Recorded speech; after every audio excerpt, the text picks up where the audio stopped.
Hello and welcome to Annie's Short Stories. I hope you enjoy this story. I'm going to try and upload a new story each day.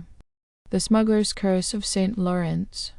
Holly Arnold loved the quiet charm of the Isle of Wight, especially the secluded village of St. Lawrence with its rugged cliffs and whispering waves.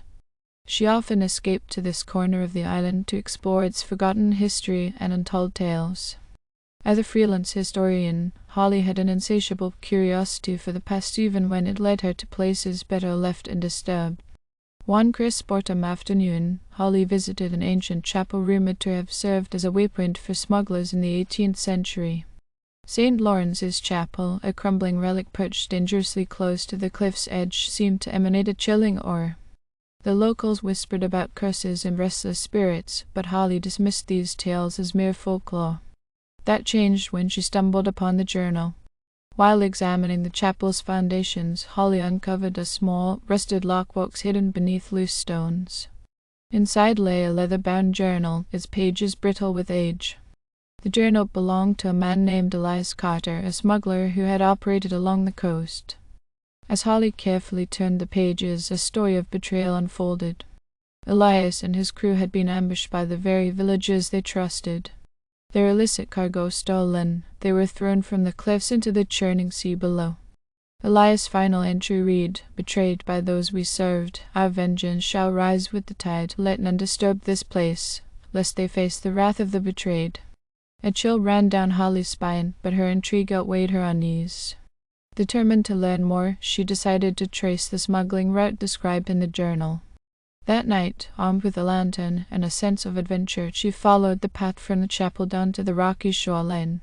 The air grew colder with every step, and the once familiar sounds of the sea seemed distorted, as though the waves carried whispers. Holly's lantern flickered, casting elongated shadows on the jagged rocks.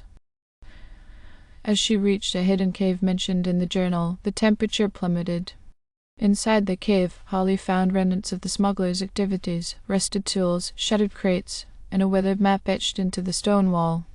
As she traced the map with her fingers, the whispers grew louder, transforming into agonized wails. She turned to leave, but her path was blocked by an apparition. A translucent figure stood before her, clad in tattered 18th century clothing, its eyes hollow and accusing. More figures emerged, each bearing the marks of their violent deaths. "Why have you disturbed our rest?" the first spirit demanded. "I didn't mean to. I only wanted to learn your story. Our story is one of treachery and pain. The villagers who betrayed us prospered, while we perished in anguish. The curse binds us here." Desperate to appease them, Holly held up the journal. "I can tell your story. Let the world know what happened to you." The spirits hesitated, their ghostly forms flickering. But the leader's expression hardened. "Words cannot undo the betrayal." The cave began to tremble, the spirit's anger manifesting as a violent storm outside. Waves crashed against the cliffs, the spray reaching the cave's entrance. Holly's lantern extinguished, plunging her into darkness. She ran, navigating the treacherous rocks by memory and sheer instinct. Back at her cottage, Holly frantically researched the villagers mentioned in the journal. She discovered that the descendants of those traitorous villagers still lived in St. Lawrence, many unknowingly reaping the benefits of their ancestors' ill-gotten gains.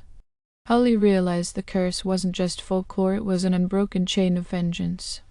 Determined to break the cycle, Holly organized a public exhibition at the local museum, showcasing the journal and the artifacts she had discovered.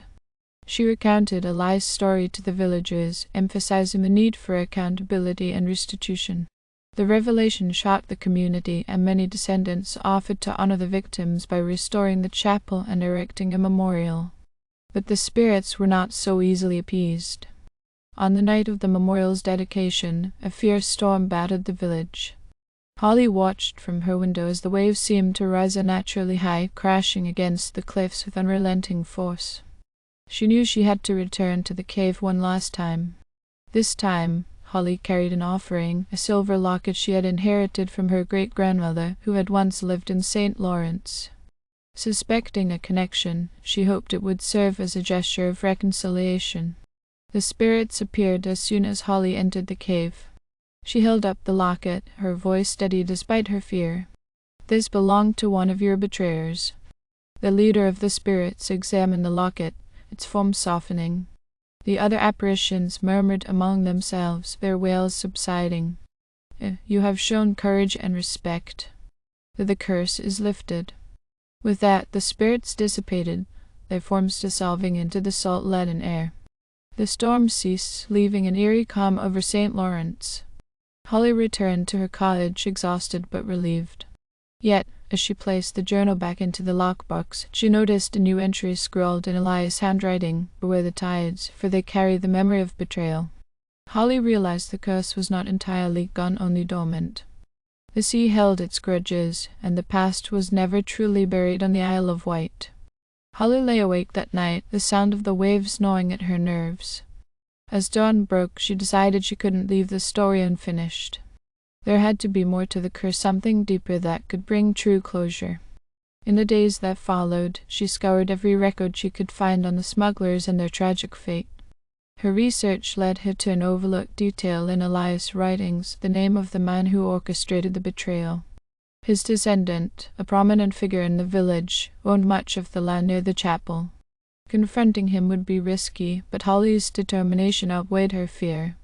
She approached him with the journal and shared what she had uncovered. At first, he dismissed her accusations as nonsense, but the more she revealed, the more his facade cracked. Eventually, he confessed to knowing of his ancestors' deeds and expressed guilt over the legacy of treachery. Together, they organized a ritual to cleanse the chapel and the cave. Holly enlisted the help of local historians and spiritual leaders, combining historical authenticity with symbolic acts of penance. On a moonlit night, a small group gathered at the chapel, chanting prayers for forgiveness and pouring offerings of salt and wine into the waves below. As the last offering hit the water, the ocean seemed to hold its breath. The air grew still, and a faint glow appeared on the horizon. Holly and the others watched as ghostly figures emerged from the sea, their faces no longer twisted in anger but serene. The leader of the spirits nodded once, a silent acknowledgement of their efforts, before fading into the night. The curse, it seemed, was finally broken. Yet Holly couldn't shake the feeling that the sea would always remember. She resolved to leave the Isle of Wight, her love for its beauty forever tinged with the memory of its darkest secrets. The waves whispered their farewell as she boarded the ferry, their haunting sound a reminder that some stories never truly end. Thank you for listening. I hope you enjoyed this story. Please don't forget to like, and even better, like and subscribe. Thank you very much, and I hope you have had or have a great day.